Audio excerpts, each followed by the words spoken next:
President-elect Obama has said he would like to close the Guantanamo detention center, but so has President Bush, and so has Defense Secretary Gates. President Bush's press secretary Dana Perino points out it's easier said than done. It's not so easy just to say that you're going to close Guantanamo Bay.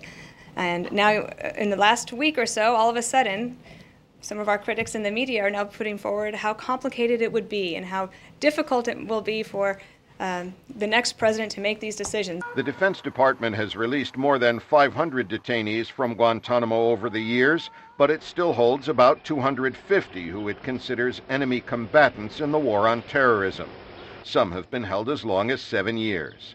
They fall generally into 3 categories: those who have been approved for release but no country will accept them, those who have been or will be charged with specific crimes, and a third group, which national security expert Michael O'Hanlon describes this way.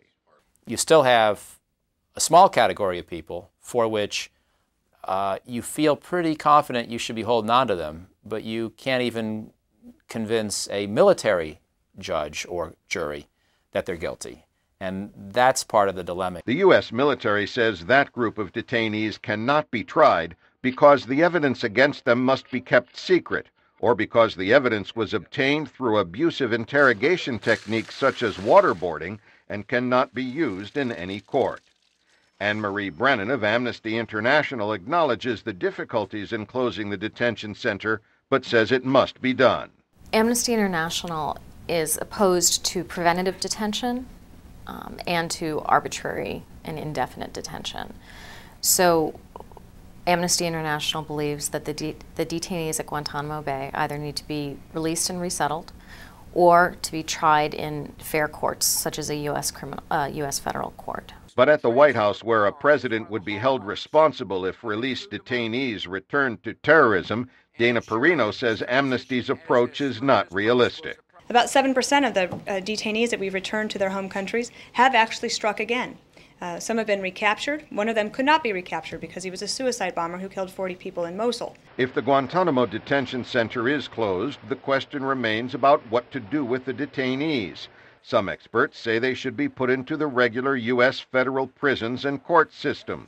Others support the current controversial system of military commissions, which enables the government to hold detainees indefinitely before trial, or with no trial, or even if they're acquitted.